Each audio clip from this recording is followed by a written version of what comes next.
Campo Científico, un podcast de agricultura sostenible, conducen Francesca Cid y Dani Ramírez.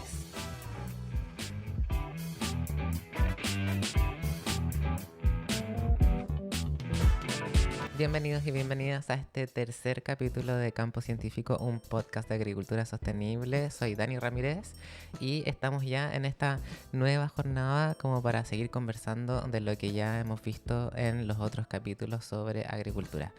Como siempre, estoy con una gran amiga y excelente compañera. Ella es Fran. ¿Cómo estás hoy día, Fran? Hola Dani, súper bien. Hoy día muy feliz porque nos tocó un día soleado en medio de este invierno que estamos atravesando, así que con harta energía para comenzar este tercer episodio. Hoy día tenemos un tema bien interesante, así que con hartas ganas de conversar. Oye, antes de partir la conversación del día de hoy, quiero agradecer a la gente que nos ha enviado sus comentarios, sus sugerencias. Vamos a tomar en cuenta cada una de las cosas que nos han comentado. Muchas gracias por participar. Y también esta es una invitación a la gente que nos está escuchando, que nos hagan sus preguntas, sus comentarios. Estamos en todas las plataformas, así que ahí vamos a estar atentos a lo que nos comenten. Claro, y que también compartan el podcast con sus amigos, con sus amigas, con sus familiares. La idea es que se expanda y podamos ir formando, ojalá en el corto plazo, una pequeña comunidad. O gran. Claro, o gran comunidad que se interese por estos temas y podamos ir generando un diálogo y se vaya nutriendo también este contenido que hacemos con mucho cariño. Sí, como siempre entonces, Fran, ¿qué tema traemos hoy día para conversar? Bueno, recordando un poco lo que hemos hablado anteriormente, inicialmente hablamos de los sistemas agroalimentarios, del concepto de intensificación ecológica. Después nos adentramos a una entretenida conversación también sobre los insectos, el rol que juegan los insectos. Y hoy vamos a mirar hacia abajo, hacia nuestros pies, y vamos a conversar sobre un mundo que es muy interesante. Ya está, ¿sabes más o menos para dónde vamos? Yo sé. Vamos a poner la lupa en el suelo. Mira, qué interesante. ¿Existe agricultura sin suelo? Buena pregunta. Ahí vamos a tener que hablar eso con nuestro invitado. Ese y muchos temas más vamos a profundizar con nuestro invitado. Entonces, hoy día vamos a hablar del suelo, la importancia del suelo para la agricultura y la importancia del suelo también en el contexto del cambio climático. Vamos a reconocer, bueno, qué es el suelo. Claro. ¿Qué se entiende por suelo? Y también dentro de esta gran importancia que tiene el suelo, como partiendo como desde esa premisa, también como ha ido cambiando, como qué prácticas también podemos realizar para mejorarlo, para restaurarlo, y también qué tipo también de relación tienen los agricultores con el suelo. Exacto. Así que también ahí también hay una conversación que va a estar bien entretenida con el invitado de hoy. ¿Cuál es la importancia de proteger el suelo? Oye, a propósito justamente de eso, estaba viendo justamente algunos de los comentarios que hemos recibido. Y ¿sabías que en un puñado de suelo fértil puede contener más organismos vivos que seres humanos en el planeta? Por ejemplo, hasta 10.000 millones de microorganismos. ¿Sabías eso? Solo en un puñado. Solo en un puñado, imagínate. Con tu propia mano puedes quizás estar agarrando tantos microorganismos. Claro. O sea, hay un montón de vida que está bajo nuestros pies y muchas veces no le damos la importancia, yo creo. No es un tema que se hable o que se le dé la relevancia más allá de a lo mejor el contexto de la agricultura o de la investigación que se dedica a eso. En el cotidiano no sé si es un tema como tan relevante, como que no sé si la gente común sabe ese tipo de datos que son tan interesantes. Sí, me imagino como todos estos seres de alguna manera un tanto invisibles como al ojo y que de alguna manera deben aportar como también a la construcción del suelo, como a replicar también como, y también de qué manera las plantas también utilizan estos recursos. Es bastante interesante. Imagino también como el entramado que existe como a nivel del suelo y todas esas conexiones que ocurren y que uno claramente desconoce, que no es capaz de ver. Entonces como todas estas funciones que pasan. Qué ganas de ver así como en un zoom el suelo y ver qué está pasando ahí, así como tipo una película ficcionada de lo que pasa ahí en el suelo. Sería muy interesante también para ir entendiéndolo.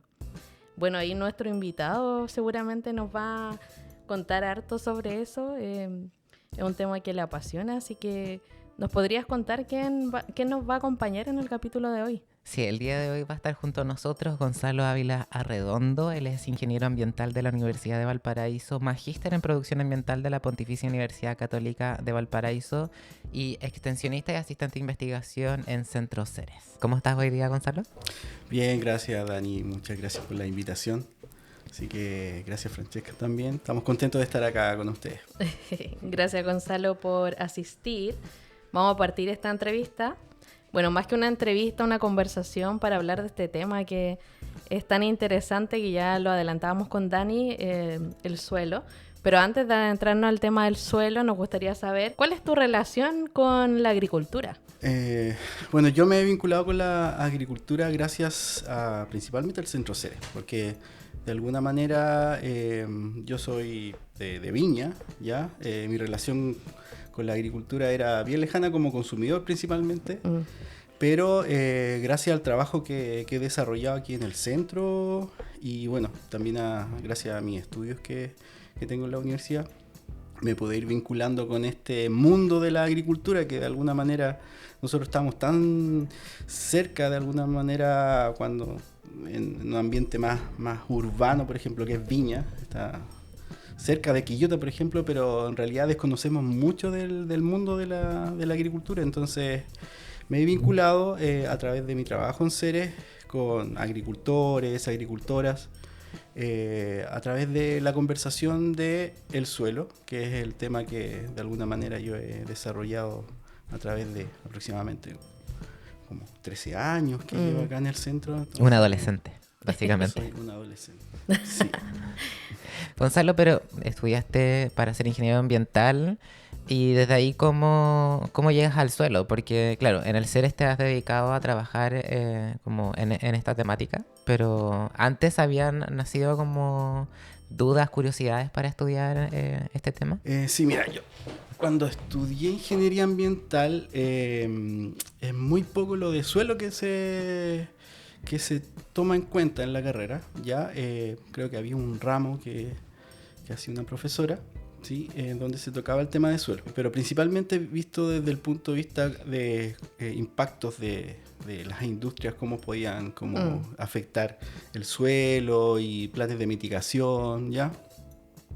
Entonces, gracias a un ofrecimiento de tesis que me hicieron en la carrera, yo me vinculo con un especialista en suelo acá en la facultad y él me invita y me da un tema, de alguna manera, de estudio de suelo mediante estudios de ecotoxicología de suelo, ¿ya? Usando indicadores de suelo que son lombrices de tierra, ¿ya? Entonces, yo a través de esa tesis me vinculo con la escuela de agronomía y hago mis primeros ensayos de ecotoxicidad con lombrices, con suelos contaminados con actividad minera. Y a mí me doy cuenta que hay una gran cantidad de suelos en la región contaminados por actividad minera y que también se utilizan para la agricultura. Entonces también existe ese pasivo ambiental, por así decirlo, claro, que no lo vemos. Y me tocó esos años evaluar la contaminación de suelo a través de indicadores de calidad. Por ahí fue tu primera aproximación a la temática del suelo. Sí. Y ahí tengo una pregunta que es como bien introductoria también al tema. Quizás es una gran pregunta y tiene muchas aristas por donde se aborda, pero la gran pregunta es, ¿qué es el suelo? ¿O cómo se define el suelo? Pucha, es una pregunta bien compleja en realidad, porque se ha entendido de alguna manera que el suelo es uno de los ambientes más diversos del planeta, ¿ya? Que soporta de todas maneras todos los ecosistemas del planeta y muchos de los procesos biológicos que en él ocurren.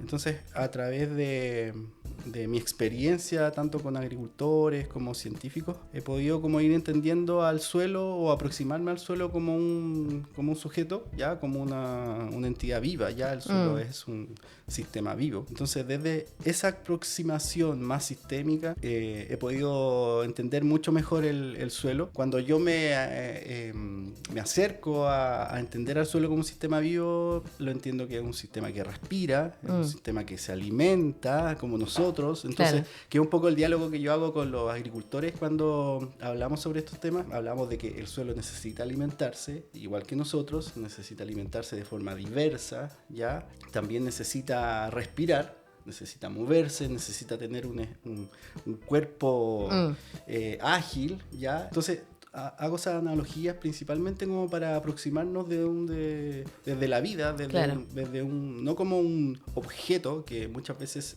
o sea, por mucho tiempo se ha ido vinculando al suelo como solamente un sustrato en donde se pone la planta y la planta requiere los nutrientes artificiales. Pero estamos tratando de retomar ese concepto de que el suelo está vivo, el suelo necesita vivificarse. ¿Y por qué suelo y no tierra, por ejemplo? ¿Por qué se habla de suelo y no tierra? Claro, porque uno coloquialmente dice la tierra. Claro. Principalmente es que el concepto de suelo es mucho más amplio. Claro, es un concepto que tiene que ver con conceptos de ecología de suelo, biología de suelo, química de suelo. Hay ciertas disciplinas que se enfocan en el estudio de suelo. Tierra, nosotros lo entendemos como el planeta Tierra, ¿ya? Ese es como, de alguna manera, separamos esos conceptos, ¿ya? Muchas veces la gente, el concepto de tierra ve también lo asocia con suciedad. Claro. Pero el suelo sí es el concepto que nosotros ocupamos y que tratamos como de transmitir. Pero entonces, ¿no está incorrecto decir tierra también? No está incorrecto, yo creo que igual hay que aceptar los diferentes conceptos que ocupamos, pero nosotros cuando hacemos las transferencias tratamos de trabajar con el concepto suelo principalmente. Claro. Y ahí cuando trabajan en la transferencia con los agricultores, ¿qué percepción, a propósito de que conversas con ellos y les comentas de que es un organismo vivo, qué percepción tienen los agricultores cuando empiezan a entender o a comprender, a asimilar que el suelo es un organismo vivo? ¿Qué reacción tienen ellos? Bueno, de alguna manera nos miran un poco así como... ¿De qué está hablando? ¿De qué está hablando este tipo? Porque nosotros venimos de alguna manera de este centro que trabaja con agricultura sustentable, pero ellos han trabajado toda su vida con el suelo, ¿ya? Entonces ellos tienen la relación más directa con el suelo y nosotros llegamos con estos conceptos desde la ciencia, ¿ya? Que trata de entender al suelo, trata de cómo poder estudiarlo mejor en profundidad, los procesos, pero de alguna manera todos estos conceptos que nosotros llevamos muchas veces a los talleres son bien recibidos por los agricultores.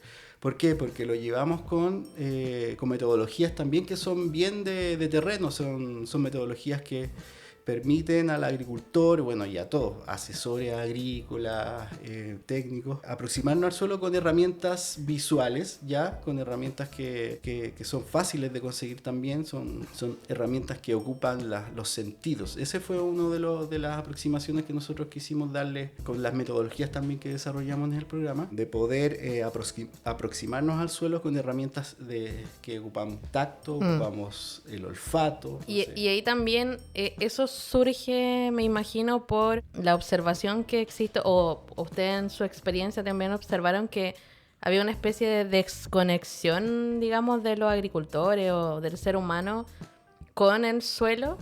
O sea, yo creo que la conexión ellos siempre la han tenido, ¿ya? Nosotros hemos perdido también como consumidores la conexión con el suelo, pero de alguna manera ellos han perdido esta conexión o la percepción del suelo como sistema vivo. Ese se ha ido perdiendo un poco.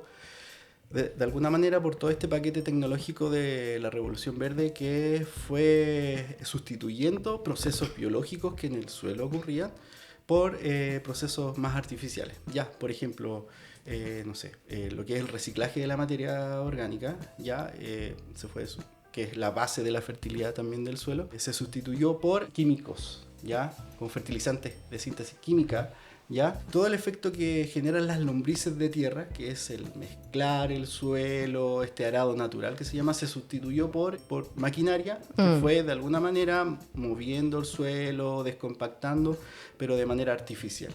¿Ya? Claro. Entonces, todo lo que la naturaleza antes hacía y que también las personas ocupaban a su favor, se fue sustituyendo por procesos que fue el paquete tecnológico de la agricultura convencional. Claro. Entonces, la tarea de nosotros es poder retomar y reconocer esos conocimientos que ya estaban para poder aplicarlos a una agricultura que necesita más salud y fertilidad para la alimentación de la población. Claro, esos procesos me imagino que obviamente son los procesos naturales, son procesos mucho más largos, los que van sucediendo en el suelo, o sea, no más lento que a lo mejor pasar el arado, sustituir. Si nos puedes contar un poco porque antes hablábamos con Dani de lo que está pasando en el suelo bajo nuestros pies y que es mucho lo que está pasando ahí. Entonces ya nos contaba un poco del rol de las lombrices. Entonces, contarnos un poco de toda la diversidad que hay bajo el suelo y un poco de los roles que cumplen en la agricultura. Bueno, yo soy fanático de las lombrices de tierra, así que les voy a hablar Fanático. un poquito más de eso. Porque, claro, empecé mi tesis con lombrices de tierra, pero ahí ocupábamos las lombrices de tierra principalmente como indicadores, ¿ya? De contaminación. Pero el trabajo que hacen, por ejemplo, las lombrices de tierra es increíble. De hecho, ecológicamente se les llama ingenieras de ecosistema porque ellas son capaces de generar estructuras dentro del suelo, estructuras biológicas. Ya, entonces pueden hacer estos canales, mezclan el suelo, ya lo bioturban. Hay una teoría que es la teoría de la... No sé si es tan actual el concepto, pero de la bella durmiente, ¿ya? En donde ellas se alimentan de bacterias que hay en el suelo, ¿ya? Y las despiertan, las activan y las transportan por todo el suelo. Entonces, yo también cuando le explico a los agricultores que es como por así decirlo, es como un tren que va por debajo del suelo y que va activando microorganismos y los va desplazando ya a otros microorganismos que no son no se mueven tanto a través del suelo. ¿Qué otras cosas hacen las lombrices también? Ellas, digieren la materia orgánica que está sobre el suelo, incorporan el detritus, ya que estos son los restos vegetales y animales, lo incorporan bajo el suelo. ¿Alguna vez escuché un ejemplo donde las comparaban como con vacas? Lo que pasa es que nosotros hacemos el ejercicio de contar lombrices de suelo por cubo. Y muchas veces el peso de esas lombrices, si lo llevamos al peso de un animal, puede llegar hasta, 8 vacas en una hectárea, lo traducimos así. Entonces la gente se da cuenta de la cantidad de biomasa que existe debajo del suelo y que no lo vemos, ¿ya? Porque las lombrices están constantemente trabajando mientras nosotros estamos durmiendo. Porque ellas son buenas para la pega las lombrices. Son muy buenas para la pega y le hemos sacado la mugre en los suelos agrícolas principalmente. Porque con tanto herbicida, fungicida, movimiento de suelo, bueno, las lombrices se han ido escapando y muchas veces nos encontramos en los sistemas agrícolas. Entonces, por eso, las lombrices de tierra, después de un tercer año de restauración, vuelven, ¿ya? Siempre se quedan en los rincones donde se puedan proteger y pueden volver al campo si nosotros favorecemos las condiciones. O sea, es un buen indicador si yo me encuentro con lombrices en mi campo. Sí, es uno de los indicadores clave de ecosistemas de suelo, las lombrices de tierra, que es uno de los que nosotros podemos ver, pero sin duda hay todo un universo por descubrir en lo que es mesofauna también de suelo, microfauna, pero necesitan laboratorios especializados, pero hay una cantidad de bichos dentro del suelo que son muy lindos y muy interesantes de ver, que también cumplen funciones fundamentales para todos los ecosistemas. Y en términos de la agricultura, ¿cómo qué funciona ahí entonces tendría el suelo?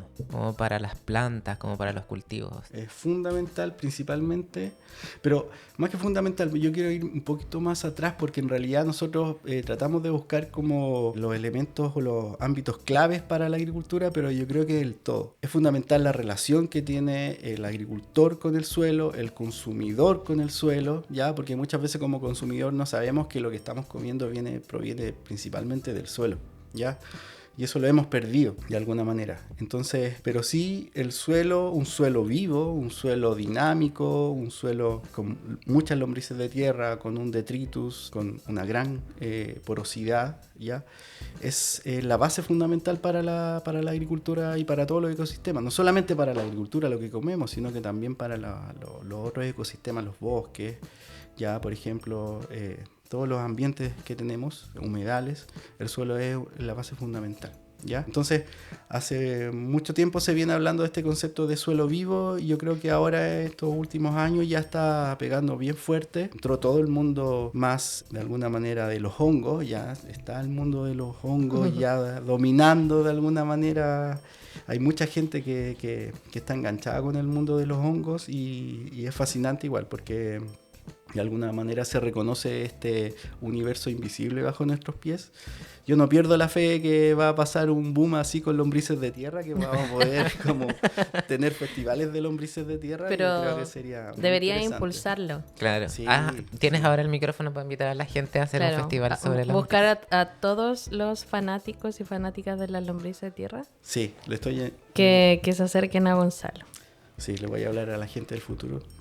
O del presente, O quizá del hay más presente. fanáticos que pueden Sí. crear una linda comunidad. Sí, sería súper lindo reconocer a cada animal que hay en el suelo. De alguna manera yo estoy tratando de avanzar con lo que son lombrices de tierra. Cada año aprendo un poco más y también tratar de trabajar con los otros más chiquititos que no los alcanzamos a ver, que son tan importantes también como los hongos. Entonces, bueno, en su conjunto son muy importantes. Claro, y bueno, estabas hablando del concepto de suelo vivo. Entonces, ¿cómo sería un suelo que no tiene vida, por ejemplo? Como para generar esta diferencia, ¿cómo podemos saber que reconocer que este tiene vida y este no tanto? Claro, nosotros cuando nos aproximamos al concepto de suelo vivo, tratamos de verlo desde elementos o conceptos que vienen desde la ecología del suelo, ¿ya? Entonces, en base a esos conceptos que la ecología del suelo ha definido como esferas de influencia biológica del suelo, podemos poder percibir si el suelo está vital o está ya más enfermo, ya viéndolo como un sujeto. Entonces nosotros reconocemos que un suelo está vivo o tiene vitalidad cuando primero encontramos un suelo que tiene un buen detritus, que este material que cubre el suelo, ya que no está desnudo. El suelo no le gusta estar desnudo, un suelo vivo le gusta estar cubierto. ¿Ya? Como en los bosques que hay como Claro. un mantillo. Claro, como Como le dicen la tierra de hoja. Sí, como le dicen la tierra de hoja, claro, el bosque se mantiene constantemente cubierto con esta masa de restos de hoja, de este detritus leñoso también, y está lleno de bichitos ahí comiendo, hongos también. Entonces, un suelo vivo necesita estar cubierto. Por ejemplo, los caminos que muchas veces los dejamos para el tránsito, uno ve el suelo descubierto y ve un suelo que generalmente está con poca vida, ¿ya? ¿Qué otra cosa tiene que tener un suelo vivo? Un suelo vivo, bueno, ya lo hemos hablado, tiene que tener lombrices. El suelo vivo cohabita con lombrices de tierra que están generando estos canales, estas galerías, están moviéndolo, están comiendo bacterias, activando. Yo les digo a los agricultores que muchas veces nos imaginemos el suelo vivo y a su sistema respiratorio como el sistema de poros que hay en el suelo, ¿ya? Entonces, un suelo vivo, y nosotros necesitamos respirar, necesitamos una buena capacidad pulmonar, por ejemplo.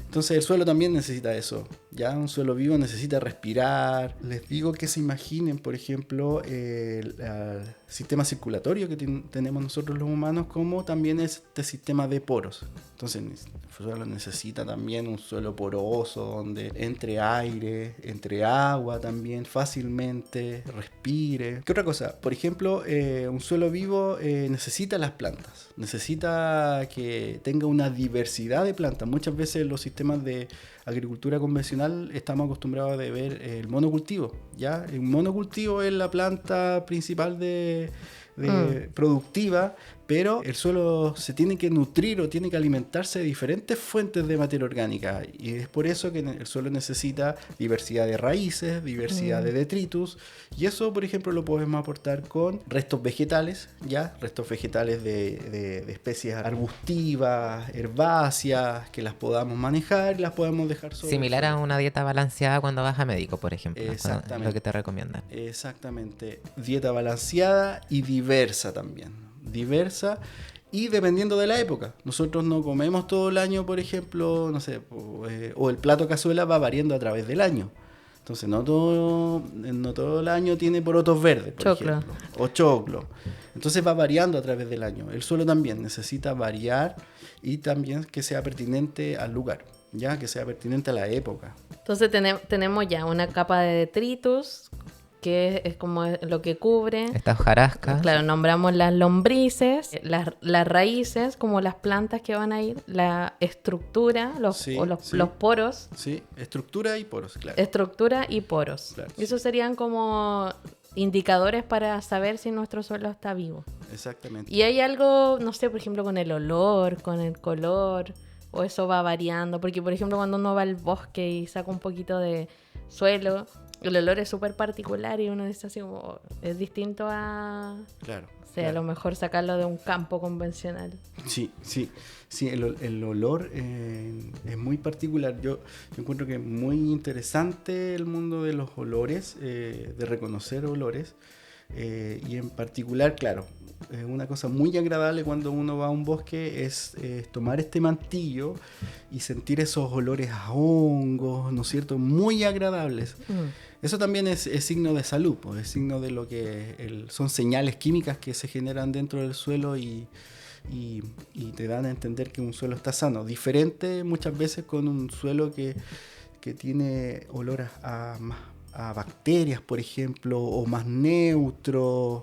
Uno no encuentra esos olores de bosque. Cuando uno va a un suelo sano, por ejemplo, un suelo restaurado biológicamente, y encuentra estos olores a hongos, a olores agradables, vamos por buen camino. Entonces, el olfato también es muy importante. Claro, y a simple vista yo creo que si uno toma un puñado de suelo y tiene uno que viene del bosque y otro como de un camino compactado, claramente como que uno parece más atractivo que el otro, como de... Claro. Como Pero visualmente y los al colores tacto. también, Los colores. Sí, los colores. Qué interesante igual lo que nos señalas, porque yo creo que por mucho tiempo en la agricultura se pensaba que, bueno, como tú decías, como el suelo como un sustrato, y uno veía en los campos, sobre todo frutales de monocultivo, el suelo así como casi como una baldosa, sin ni un pastito, así como... casi como una baldosa, y esa era la percepción de que ese suelo estaba correcto para cultivar. Entonces ahora se cambia la percepción y, como tú decías, más que cambiar es como también volver a mirar atrás o mirar nuestros propios sistemas naturales, el bosque, cómo se da naturalmente. Ahí quedamos ya expertos en evaluar si un suelo está vivo o no tanto. Y quería preguntarte sobre un concepto que dijiste recién, que tiene que ver con la restauración biológica de suelo o la restauración de suelo. Si nos podrías contar sobre ese proceso. Cuando nosotros empezamos en el CERES, entendimos que, bueno, yo trabajaba con el profesor Carlos Sabaini, que fue uno de los profesores con que fuimos construyendo este concepto. Entendimos que para restaurar suelo existían y todavía existen prácticas desde la física de suelo, desde la química de suelo y desde la biología. Por ejemplo, en física de suelo, actualmente para volver a mejorar la estructura de un suelo se ocupa maquinaria cada vez más grande, ya, para voltear el suelo, mejorar su estructura, pero eso significa mucha energía. Desde la parte química, para mejorar estructura de suelo, se llega hasta incorporar ácido sulfúrico muchas veces en el suelo, y eso mata todo, mejora la estructura y saca los últimos nutrientes que tiene el suelo, pero es una alternativa química, ¿ya? Y nosotros nos fuimos alineando con poder usar la vida a nuestro favor para restaurar suelo. Y ahí entendimos que el efecto que tienen las raíces de coberturas herbáceas multiespecies sobre el suelo es fantástico. Es una de las tecnologías que imita a la naturaleza, que imita a las praderas y que puede rápidamente restaurar estructura, incorporar materia orgánica al suelo, cubrir los suelos. Si nosotros tenemos suelos descubiertos, lo primero que tenemos que hacer es cubrirlos, ¿ya? Y cubrirlos con cobertura es una de las labores que nosotros hemos ido incorporando en los talleres que hacemos y también en los proyectos que hemos ido abordando. Y eso con el agua que de alguna manera cae en cada lugar, ¿ya? Con las precipitaciones dadas por el lugar, que es un poco le llamamos como los factores dados por la naturaleza. Es una de las labores de restauración biológica del suelo que nos ha resultado. O sea que un suelo que nosotros aparentemente miremos y está como sin vida, muerto, o no sé si muerto, quizás eso es muy ya categórico, siempre tiene la posibilidad de ser restaurado. Y ahí es donde ustedes han trabajado en estos procesos, por ejemplo, de siembras, de especies. O sea, no pasa que un suelo ya muere y muere y ya no hay vuelta atrás. ¿Siempre puede ser restaurado? Sí, el suelo siempre tiene esa capacidad de poder, de alguna manera, vivir de nuevo. Ya, si uno le da las condiciones, siempre tiene ese potencial. Ya, cada suelo tiene ese potencial que necesita ser como aprovechado tanto para la agricultura, tanto como para poder restaurar, no sé, un ambiente natural, ¿ya? Pero siempre impulsado también por nosotros, que nosotros hemos generado ese fenómeno de degradación de suelo acelerado. Entonces tenemos esa responsabilidad también como de poder impulsar iniciativas de restauración. Y desde esa vereda, cuando se enfrentan a los agricultores y les presentan esta propuesta de restauración de suelo, ¿qué respuesta recibes? Como la gente se imagina que es posible como que este suelo que ellos ven que ya lo dejan de usar básicamente porque ven que no es productivo, y les presenta esta propuesta, ¿qué dicen ellos? Es bien curioso porque de alguna manera lo que hacemos nosotros, que nos ha tocado estos últimos años hacer, es restaurar a partir de esta aproximación de las coberturas. Es algo que ellos ya hacían. Ellos ya habían sembrado. Hay agricultores que desde muy niños ellos empezaron a practicar la siembra en los terrenos de sus padres, los fueron heredando. Entonces, es como de alguna manera rescatar esos conocimientos de siembras, ya, que es muy lindo, ya como acto es súper lindo. Y ellos, claro, se encuentran con... Nosotros les llevamos aproximadamente una mezcla de 7 especies. Entonces, claro, se encuentran con un sistema de siembra multiespecie que no va a alimentar, por ejemplo, a los animales, sino que va a alimentar el suelo. Entonces, ahí entramos en un diálogo en donde nosotros tenemos que tratar de que ellos entiendan el concepto de alimentación de suelo, que también ellos lo hacían muchas veces con estos barbechos o descansos que hacían con cubiertas o rotaciones, que es un poco es el mismo espíritu, ¿no es cierto? Hacer descansar el suelo, pero alimentándolos con una cubierta forrajera. Entonces yo creo que ha sido una de las cosas más interesantes que me ha tocado como compartir con agricultores, el compartir sus conocimientos de siembra, de preparación de suelo, con este concepto de restaurar suelos con cobertura multiespecie. Entonces es muy entretenida esa parte del conversar con ellos. Y me imagino muy ingenieril también como hacer la selección de la semilla, y que la expresión de esta semilla permita como a nivel de suelo o a nivel como ya en la expresión misma de la planta, ir como recuperando el suelo y que ellos reconozcan también la semilla. Me parece como fascinante que ellos vean cómo es esta semilla y después la expresión de la misma. Sí, de alguna manera, claro, ellos conocen por ejemplo, cuando hablamos de las habas, los centenos, ellos los conocen, pero cuando entramos con... ¿Cuáles son los tréboles, el mix? ¿Se puede decir? O sea, se puede decir, pero más que nada nosotros siempre queremos como abordar los principios. ¿Cuáles son las funciones? Porque muchas veces el stock de semilla varía a través de los años, entonces siempre hay que buscar las funciones. Entonces hay una primera función que nosotros buscamos, es de generar materia orgánica sobre el suelo y bajo también. Son especies de rápido crecimiento invernal, por ejemplo la avena y el centeno, Ya, esa es la función que buscamos en ellas. Después tenemos a las leguminosas, que ya bien sabido el efecto que tienen con la fijación de nitrógeno, entonces podemos ahí incorporar habas, vicias, tenemos arvejas también, tréboles, entonces las que se encuentran en el mercado, pero que cumplan esa función. Y también hay otras especies que son como los rábanos, las mostazas, que ayudan a descompactar el suelo. Entonces, buscamos esas tres funciones: descompactación, generación de materia orgánica y fijación de nitrógeno. Y esa es el grupo de semillas que puede configurar una mezcla. Entonces, uno puede cargarse el primer año más a las gramíneas, o sea, más a mejorar o aumentar la materia orgánica, y un segundo año más a fijar nitrógeno. Eso depende de la estrategia que tenga cada lugar. Cada lugar va a ser diferente para abordar. Claro.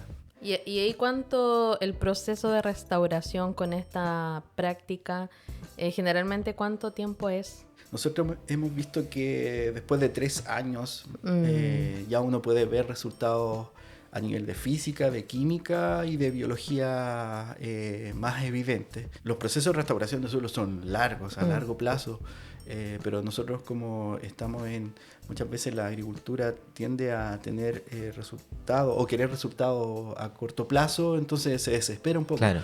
Pero ya el primer año podemos ver la expresión de la cobertura y lo lindo que se ve. Por ejemplo, nosotros trabajamos en frutales, bueno, en cualquier sistema, también en hortalizas lo hemos hecho.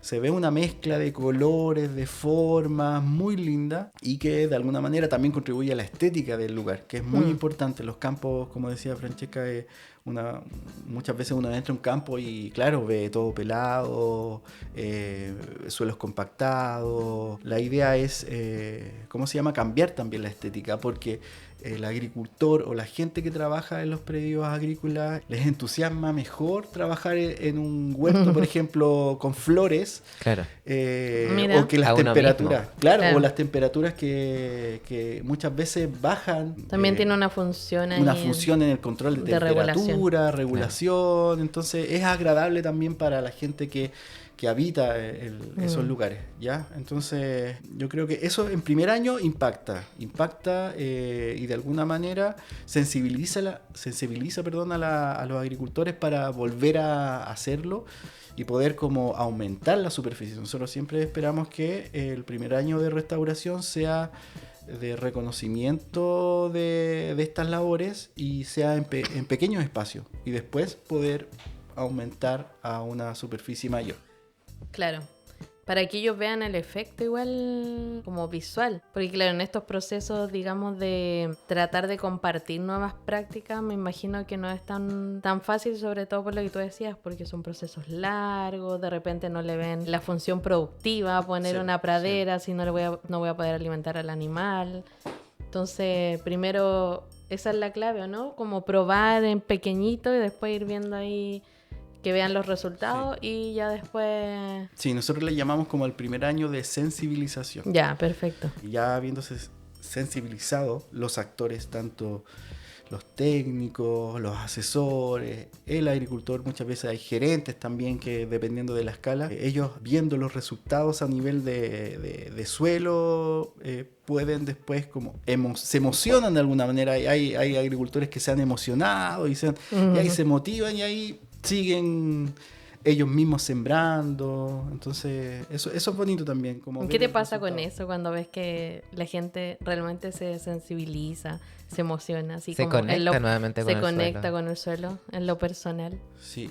Ya cuando uno ve a un agricultor en el sentido de cuando se agacha a ver el suelo y cuenta las lombrices y está contento con ese acto, yo encuentro que ahí ya el trabajo está como hecho en ese sentido, o sea, la primera etapa. Pero es bien gratificante ver que esos resultados en el suelo puedan ser percibidos por los agricultores y sean valorados también. No económicamente, porque de alguna manera son transformaciones que no vienen desde el mundo económico inicialmente, sino que vienen desde lo humano, pues, vienen desde lo social. Nosotros entendimos que de alguna manera los cambios tienen que partir por el cambio de la percepción antes de lo económico, claro. ¿ya? Porque eso es lo que sustenta después Que persista en el tiempo. Que persista en el tiempo. Esa es como la clave, yo creo. Si la persona está motivada y está convencida con lo que ve, con la transformación que vio en su suelo, ya estamos listos para adelante. Claro, yo me imagino también como que los agricultores también piensan que un suelo así, que está tan saludable, tan fértil, también va a entregar mejores alimentos y de alguna manera como los alimentos que llegan a tu mesa provienen de un suelo que no fue intervenido con estos agroquímicos, con todos estos pesticidas, con estos fertilizantes. También hay uno como que entiende que de alguna manera el trabajo que hiciste llevó a un producto que también está alimentando a tu familia. Sí, exacto. Sí, hemos encontrado también que muchas de las motivaciones para transitar es porque la familia ha vuelto al campo. Y muchas veces hay nietos, están los hijos, que ayudan en las labores agrícolas. Y para el agricultor es súper importante generar alimentos sanos para sus nietos. ¿Ya? Y que los nietos vayan, por ejemplo, a jugar al campo, un campo limpio, no un campo que estén fumigando, que Claro. estén aplicando herbicidas. Entonces, también ellos van volviendo a una agricultura también más sustentable, más limpia, para las nuevas generaciones, que en realidad eso también motiva harto. Entonces, eso es un punto muy clave para poder transformar el modelo. Entender que, sobre todo en la pequeña agricultura, que ellos entienden también que son los responsables de alimentar a su familia, a su comunidad, incluso al país, porque son los pequeños agricultores los que alimentan al país, bueno, los grandes se exportan, entonces también sienten como esa responsabilidad de, bueno, si yo alimento a mi vecino, tengo que hacerlo de forma más sustentable. Y retomando lo que decías tú de lo económico, para los pequeños agricultores no es meramente una actividad económica la agricultura. Hay algo más que los motiva. De otra forma no seguirían persistiendo en una actividad que tiene tanta problemática asociadas como la escasez hídrica, el costo de los insumos y siguen ahí. Entonces es evidente que no es solamente una actividad económica, sino que hay algo que los motiva, una forma de vida. Sí. Oye, que ya estamos como finalizando el capítulo de hoy. Sí, se hizo súper rápido. Muchas gracias por participar, por acompañarnos el día de hoy, Gonzalo. Te vamos a dejar este espacio para que puedas invitar a los agricultores o a la comunidad en general a informarse sobre el suelo, o en realidad la invitación que tú quieras hacerle respecto a lo que hemos estado conversando. Sí, también quizá a los jóvenes que están estudiando, que vean también, claro, interesarse también por la temática del suelo. Tú ahora vienes llegando de un congreso que reunió a hartos investigadores en torno al suelo, entonces igual es un tema que es de interés. Entonces invitar quizás también a estos jóvenes que están estudiando ingeniería ambiental o agronomía, que se interesen por el suelo. Antropología, periodismo. O por las lombrices. Sí.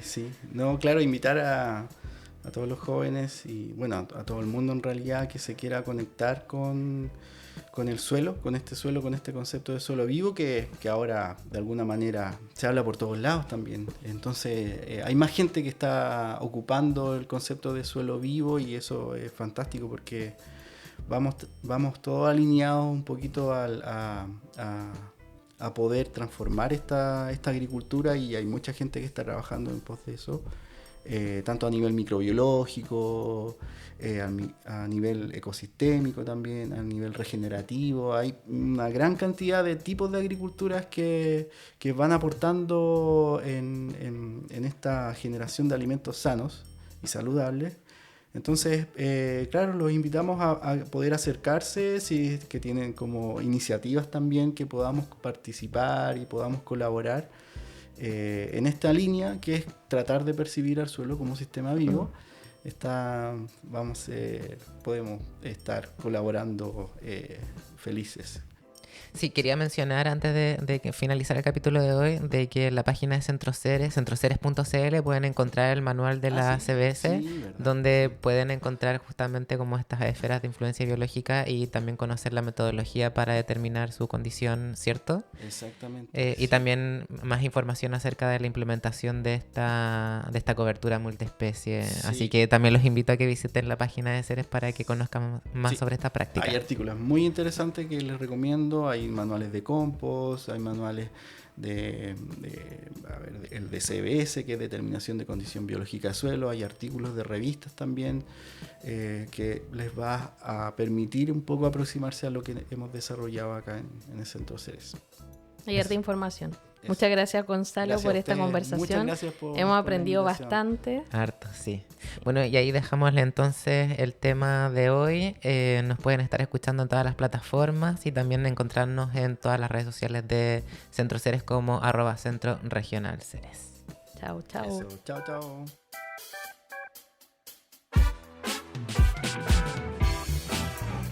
Esta iniciativa es apoyada por la Agencia Nacional de Investigación y Desarrollo, ANID. Recuerda escucharnos en todas las plataformas y seguirnos en redes sociales como @Centro Regional Ceres.